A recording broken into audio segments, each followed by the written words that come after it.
secteur sanitaire, social et médico-social est soumis depuis de nombreuses années maintenant à de très grosses restructurations. Plusieurs lois en ont parlé, mais notamment la loi HPST et la mise en place des agences régionales de santé ont provoqué un certain nombre de mouvements dans les entreprises du secteur. Alors, ces regroupements d'entreprises, quelquefois entre établissements publics ou entre établissements publics et établissements privés, sont des difficultés pour les équipes syndicales. Dans notre secteur, on a assez peu l'habitude de traiter de ce type de travail. Et donc, en 2012, la fédération a décidé de faire une tournée dans les syndicats pour essayer de former les équipes et de les aider à travailler sur ces questions-là. Sur la question de l'action syndicale en amont de la mise en place des groupements et puis de l'action syndicale en direction des salariés, parce que pour nous il est important de ne pas laisser tomber les salariés dans le cadre de ces regroupements d'établissements.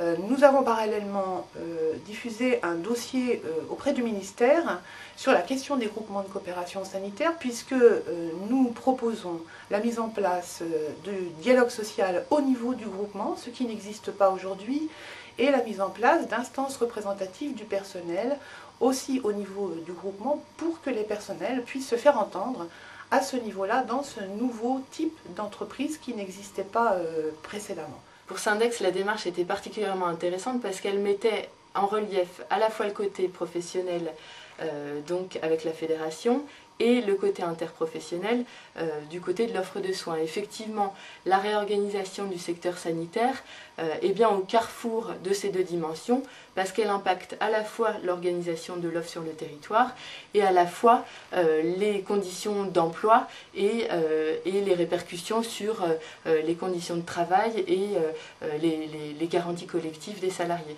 Au niveau du conseil de l'UPR, qui est la réunion des responsables des syndicats santé sociaux d'Île-de-France, le problème des coopérations entre établissements, dont les GCS, revenait très fréquemment.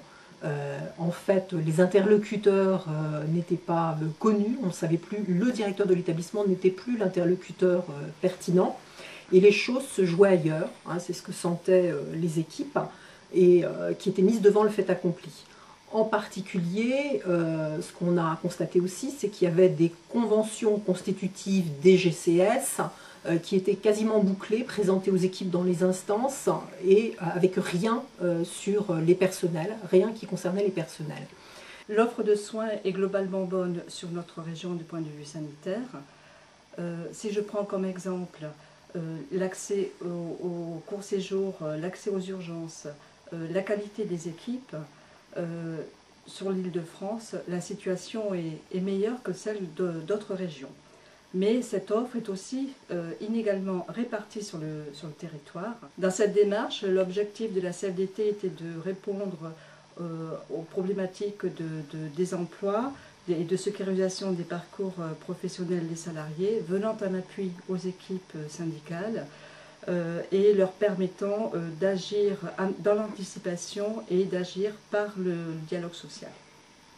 On a eu quelques 5 ou 7 après-midi où on a travaillé en profondeur, on a expliqué les choses, on a eu un apport de Syndex qui a fait que l'objectif même du syndicat 93, c'était d'arriver à prendre les choses au niveau de Syndex pour aller transmettre après à nos collègues qui sont dans le même cas. Si on se base seulement sur ce que la direction nous donne, on n'ira pas très loin. Donc il faut aller à la pêche aux infos, réclamer des documents, surtout le bilan financier de l'entreprise et tout ce qui tourne autour de la coopération.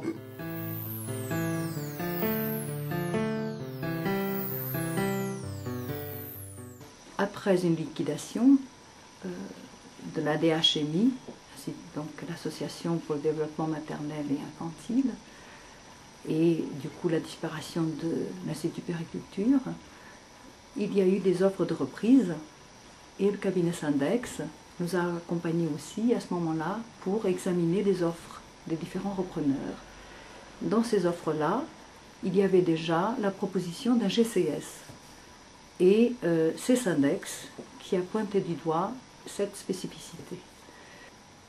La section syndicale CFDT, ici, Boulevard Brune, a fait un travail vraiment très soutenu auprès des salariés pour expliquer la situation, pour qu'ils soient partie prenante. Et c'est avec eux que les mobilisations se sont faites tout le long de cette période, qui a été une période très traumatisante et dont les effets sont encore présents. Les élus, parallèlement, menaient leur action dans les instances. Et au niveau du comité d'entreprise, il y a eu vraiment, dans le cadre des prérogatives, toutes les interventions pour que les élus et par conséquent les salariés disposent donc des garanties, des appuis et des informations pour que les projets soient menés à bien et que les salariés soient défendus au mieux. Et toutes les actions qui ont été engagées ont permis notamment de défendre les salariés les moins qualifiés, ceux qui étaient plus à risque et pour lesquels nous étions particulièrement attentifs dans les projets qui devaient être validés ou contestés.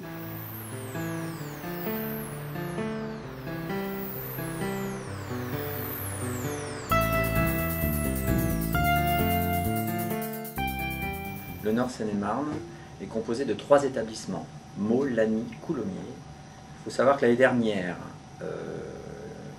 il y a eu la construction d'un nouvel hôpital à Jossigny qui a vocation à remplacer l'hôpital de Lagny. Et donc ces 3 établissements en tout cas forment le GCS. Ce GCS de moyens a aujourd'hui créé, par la construction de cet hôpital avec un nouveau plateau technique, a créé de fortes inquiétudes au sein de l'établissement de Meaux. L'accompagnement nous a été essentiel au sein de l'équipe de Meaux. Il nous a permis en tout cas d'éclaircir l'organisation du GCS, mais aussi d'identifier les lieux pertinents pour intervenir aussi bien sur la sécurité, les garanties et les conditions de travail des personnels. Nous avons tenu en tout cas la création d'une commission sociale de coordination afin d'aborder toutes les problématiques de santé, de conditions de travail au sein du GCS. L'absence de la tenue de cette commission de coordination et la fermeture dans certains secteurs, services de soins en tout cas de l'établissement, et le manque de communication de la direction, induit très peu de circulation de l'information et de fortes inquiétudes des personnels et de ses représentants. Dans les 2 autres établissements, il n'y a pas de représentativité. Donc le choix que nous avons fait pour l'année 2014, en accord avec le syndicat 77 Santé Sociaux, c'est que 2 membres de notre section de Meaux aillent faire du développement au sein des 2 autres établissements pour pouvoir développer la CFDT dans le cadre des futurs projets qui concernent le GCS et dans le cadre des élections professionnelles de décembre 2014. Donc il y avait une multiplicité de termes qui rendaient une opacité encore plus importante à ce GCS. On pouvait utiliser le terme GCS, le terme GEF, groupement hospitalier est-francilien, GCS laboratoire qui venait se greffer, parfois c'était plus le GCS laboratoire mais laboratoire de territoire. Tout ça était très complexe pour nous et on n'arrivait plus à décrypter en fait dans quel périmètre on se trouvait. Encore, nous avons été amenés à rencontrer plusieurs équipes de plusieurs secteurs, y compris le secteur privé. Nous nous sommes aperçus que notre GCS était particulièrement avancé par rapport à d'autres. Nous avons ainsi pu apporter notre expérience du GCS à ces équipes et nous nous sommes aperçus également qu'il était important de ne pas oublier une instance de dialogue social dans le GCS. Une des spécificités du secteur de la santé, c'est les conséquences des restructurations. On rencontre habituellement des problèmes d'emploi.